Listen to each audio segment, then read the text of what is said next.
पहली प्राथमिकता के तौर पर सबसे पहले ज़रूरत है शहर की पूर्ण रूप से सफाई व्यवस्था हो जाए, क्योंकि गर्मी है, मच्छरों का प्रकोप हो सकता है। दूसरे नंबर पर मच्छरों की दवाई, डेंगू आदि का प्रकोप शहर में या जो नए एरिए जुड़े हैं उसके हावी ना हो सके। क्योंकि 5 गांव अभी जुड़े हैं, उनका विस्तार हुआ, विस्तार में नगर पालिका आई है, उनको विकास की मजबूतता नगर से पहले आवश्यकता है। उसके लिए कोई कार्य योजना? उसके लिए सबसे पहली कार्य योजना ये है कि कल ही तत्काल 24 घंटे के अंदर बोर्ड की मीटिंग बुलाई जा रही है और बोर्ड की मीटिंग में शहर से उन एरियो को जोड़ने के लिए स्ट्रीट लाइटों का प्रस्ताव रखा जा रहा है सभासद लोगों के सामने। और जो ज़रूरी मूलभूत सुविधाएँ हैं, जैसे ज़रूरी चीज़ों में आ गई शहर में या जो नए एरिए जो है उसमें गड्ढे हैं, डिप टूटे हुए हैं, नाली हैं, पुलिये हैं, इन सब चीज़ों का प्रस्ताव यहाँ से हम लोग विकास शुरू करेंगे। और आने वाले अपने कार्यकाल में जिस तरह से औला में आप देखते हैं एक तरफा पक्की सड़कें, अच्छी लाइटें, पानी की व्यवस्था, इस तरह की व्यवस्था आप पूरे सारे एरिए में 1 साल के अंदर कंप्लीट करने का हमारा लक्ष्य है। चिमन साहब, एक तो बहुत कोई प्रमुख समस्या में से समस्या आती है कि 4 व्हीलर गाड़ी जो शहर के अंदर आती है उससे जाम जो लगता है, बहुत समय से ई-रिक्शा इसमें बहुत बड़ा मुद्दा ना होकर 4 व्हीलर की बहुत बड़ी समस्या आ रही है तो शहर के अंदर खेतों को निकलता है।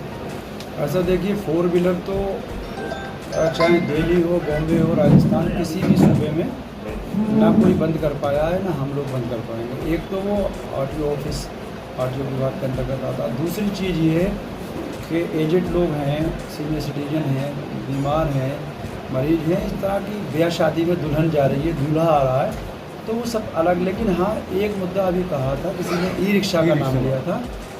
ई-रिक्शा से ज़रूर शहर की व्यवस्थाएं ख़राब हो रही हैं, जाम लगते हैं।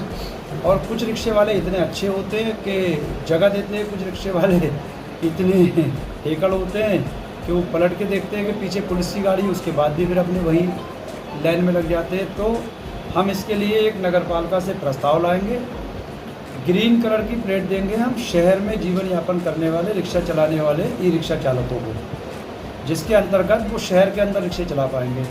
और रेड कलर की प्लेट देंगे जो देहात में रहने वाले लोग हैं, देहात से आकर शहर में रिक्शा चलाते हैं। तो और हम इसका एक एरिया फिक्स कर देंगे। ये शहर है, इस शहर के बाहर जो देहात के रिक्शा चालक हैं, देहात के रिक्शे हैं, वो देहात से लाएंगे, अड्डे पर उतार देंगे, बाहर ही रहेंगे रेड प्लेट वाले। और जो ग्रीन प्लेट वाले हैं वो बाहर नहीं जाएंगे, वो अड्डों पे अपने वहाँ उतार देंगे और वहाँ से फिर बाहर वाले ले जाएंगे। तो इस तरह से शहर में जाम नहीं लगेगा। लेकिन इससे पहले हम शहर के और देहात के सारे रिक्शा चालकों को बुला के उनके सामने एक प्रस्ताव रखेंगे, उनकी सहमति लेंगे, उनकी मोहर लगवाएंगे। और यदि हमारा ये फॉर्मूला पास हो गया तो आप यकीन जानिए कि कम से कम आधा तो जाम से पूरे शहर को निजात मिल जाएगी। पिछले कार्यकाल जो आपका रहा, उसमें कोई आपका ऐसा ड्रीम प्रोजेक्ट, कोई ऐसी कार्य योजना जो आप पूरी करना चाहते थे और रह गई, क्या कौन सी थी और इस बार क्या उसको पूरी करेंगे? एक तो ये है कि जो मैंने अपने कार्यकाल में रोडवेज वाला स्टॉप बनवाया था, उसको मैं जिस तरह से डेवलपमेंट करना चाहता था उस तरह से नहीं कर पाया था। लेकिन हाँ, औला की जनता के ने मुझको मौका दिया है और वो रोडवेज सबकी ज़रूरत है, मेरी भी और आम नागरिकों की भी। तो इसलिए उसका बहुत बड़े पैमाने पे डेवलपमेंट होगा, उसमें बदलाव होगा। दूसरी चीज़, शहर के अंदर मैं एक अतिथि गृह बनाना चाहता था, ताकि मेरे आपके या किसी के भी वीआईपी प्रशासनिक अधिकारी भी होते हैं, उनके भी गेस्ट आते हैं। कई बार हमारे थाने के एसएचओ साहब या अधिकारियों के फैमिली आ जाती है, पोस्टिंग हो जाती है और पुराने वाले अधिकारी सामान नहीं ले जाते, तो उन लोगों को रुकने के लिए इसको जाना पड़ता है। तो मेरे पिछले प्लान में एक अतिथि गृह शामिल था, जिसको मैं नहीं बना पाया था। कोशिश करूंगा कि शासन से पैसा लाकर एक अच्छी पोजीशन का अतिथि गृह भी बनवा सकें। मिनी स्टेडियम की मांग लगातार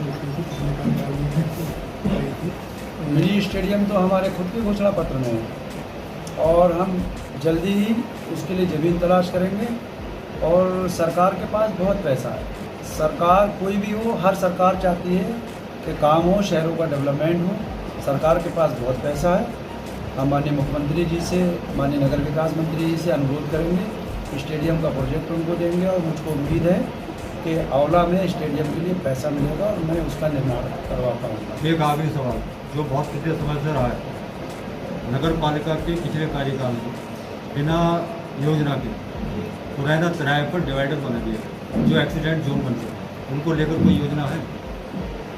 कल ही बोर्ड की मीटिंग में उसका प्रस्ताव पास हो रहा है तोड़ने का। मैं अपने सदस्यों के सामने उसको तोड़ने का, हटाने का प्रस्ताव रखूँगा। जो भी सदस्यों का निर्णय होगा उस पर अमल होगा।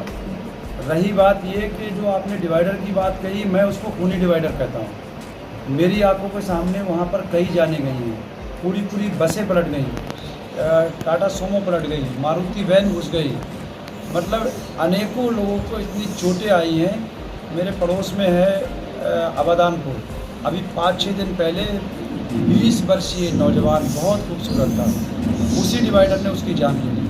तो मैं तो उसको खूनी डिवाइडर कहता हूँ और मैं अपने सदस्यों के, अपने सभासदों से ये अनुरोध करूँगा बोर्ड की मीटिंग में कि उसको हटाने के लिए प्रस्ताव पास करें और तत्काल प्रभाव से उसी दिन में उसको हटवाने का काम करें। सर एक और चीज़, जैसे कि आपने सफाई व्यवस्था को लेकर कहा था, तो औला के जो प्रमुख मार्ग जैसे कि हम लोग का बिसौली रोड पर जो पड़ता है, क्या नाम है, बेहटा जनू, वहाँ पे कूड़े का डलाव घर बन रखा है, उसके लिए क्या व्यवस्था करेंगे आप? कूड़े नगर के जो प्रमुख मार्ग है आंवला से बनाए, वहाँ पर भी डलाव घर है, बदबू आती है, निकलने आने वाले राहगीरों को बहुत दिक्कत होती है और यहाँ का नगर पालिका में जितना कूड़ा है वहाँ पर डाल दीजिए।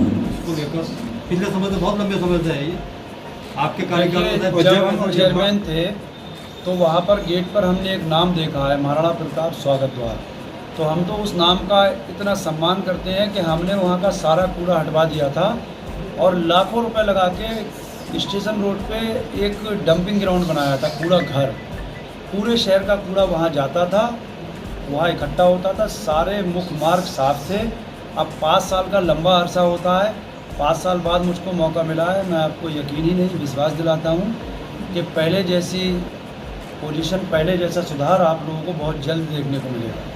ठीक है, धन्यवाद सर।